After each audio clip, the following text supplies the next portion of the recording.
ಕ್ಷೇತ್ರ ಶಿಕ್ಷಣಾಧಿಕಾರಿಗಳ ಕಚೇರಿ ಶಿಕ್ಷಣ ಇಲಾಖೆ ಕೊಳ್ಳೇಗಾಲ ತಾಲೂಕಿನ ಸಹಯೋಗದಲ್ಲಿ 2025-26ನೇ ಸಾಲಿನ ತಾಲೂಕು ಮಟ್ಟದ ಬಾಲಕ ಬಾಲಕಿಯರ ಕಬಡ್ಡಿ ಪಂದ್ಯಾವಳಿಯನ್ನ ಪಟ್ಟಣದ ವಿಶ್ವೇತನ ಶಿಕ್ಷಣ ಸಂಸ್ಥೆಯ ಆವರಣದಲ್ಲಿ ನಡೆಸಲಾಯಿತು.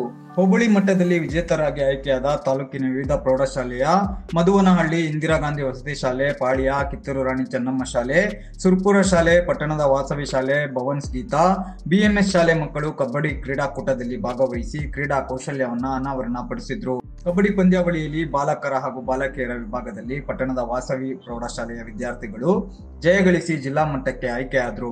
ಕ್ರೀಡಾಕೂಟಕ್ಕೆ ಚಾಲನೆ ನೀಡಿದ ದೈಹಿಕ ಶಿಕ್ಷಕ ಪರಿವೀಕ್ಷಕ ಸ್ಟೀವನ್ ಅವರು ಮಾತನಾಡಿ 2025-26ನೇ ಸಾಲಿನಲ್ಲಿ ಹೋಬಳಿ ಮಟ್ಟದಲ್ಲಿ ವಿಜೇತರಾಗಿ ತಾಲೂಕು ಮಟ್ಟಕ್ಕೆ ಆಯ್ಕೆಯಾಗಿದ್ದ ವಿದ್ಯಾರ್ಥಿಗಳು ತಾಲೂಕು ಮಟ್ಟದ ಕ್ರೀಡಾಕೂಟದಲ್ಲಿ ಭಾಗವಹಿಸಿ ಉತ್ತಮ ಪ್ರದರ್ಶನವನ್ನ ನೀಡಿದ್ದಾರೆ.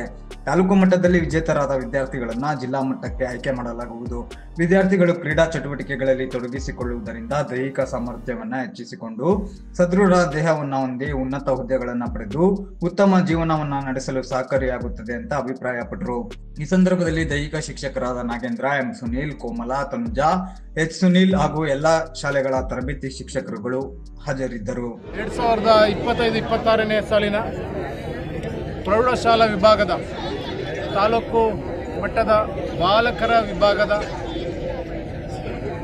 ಅಂತಿಮ ಕಬಡ್ಡಿ ಪಂದ್ಯಾಟಕ್ಕೆ ನಾವು ಬಂದಿದ್ದೇವೆ.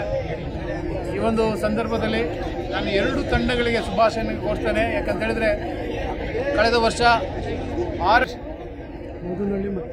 ಈ ಒಂದು ಅಂತಿಮ ಸ್ಪರ್ಧೆಯಲ್ಲಿ ಭಾಗವಹಿಸಿರುವಂತಹ ತಂಡಗಳು ಸರ್ಕಾರಿ ಪ್ರೌಢಶಾಲೆ ಮಧುವನಹಳ್ಳಿ, ಹಾಗೆ ಅದು ಪಾಳ್ಯ ಹೋಬಳಿಯನ್ನು ಪ್ರತಿನಿಧಿಸಿ ತಾಲೂಕು ಮಟ್ಟಕ್ಕೆ ಬಂದಿದೆ. ಹಾಗೆ ಕಸ್ಬಾ ಹೋಬಳಿಯಿಂದ ನಮ್ಮ ಪಟ್ಟಣದ ವಾಸವಿ ವಿದ್ಯಾಕೇಂದ್ರ ವಿದ್ಯಾರ್ಥಿಗಳು ಅಂತಿಮ ಪಂದ್ಯಕ್ಕೆ ಬಂದಿದ್ದಾರೆ. ಅವರೆಲ್ಲರಿಗೂ ನಾನು ಶುಭಾಶಯ ಕೋರ್ತೇನೆ. ಈ ಒಂದು ಸಂದರ್ಭದಲ್ಲಿ ತಾವು ಉತ್ತಮ ಪ್ರದರ್ಶನವನ್ನು ನೀಡೋದ್ರ ಮೂಲಕ ತಾವು ಜಿಲ್ಲಾ ಮಟ್ಟಕ್ಕೆ ಆಯ್ಕೆ ಆಗ್ತೀರಾ, ಯಾರು ಉತ್ತಮವಾಗಿ ಪ್ರದರ್ಶನ ನೀಡ್ತೀರೋ ಅವರು ಜಿಲ್ಲೆಯಲ್ಲಿ ತಾಲೂಕಿಗೆ ಉತ್ತಮ ಹೆಸರನ್ನು ಗಳಿಸ್ಕೊಡ್ಬೇಕಂತ ಹೇಳ್ತಾ, ಈ ಒಂದು ಸಂದರ್ಭದಲ್ಲಿ ಸೋಲು ಯಾರದೇ ಆಗಲಿ ಅದು ಸೋಲು ಗೆಲುವಿನ ಮೆಟ್ಟಿಲು ಅಂತ ಹೇಳ್ತಾ, ನೀವೆಲ್ಲರೂ ಜಿಲ್ಲಾ ಮಟ್ಟಕ್ಕೆ ಹೋಗ್ಬೇಕಾದ್ರೆ 2 ತಂಡಗಳಿಂದ ಆಯ್ಕೆಯನ್ನು ಮಾಡಿ ನಾವು ಕಳಿಸ್ತೇವೆ. ನಾವು ಉತ್ತಮ ಪ್ರದರ್ಶನ ನೀಡಿ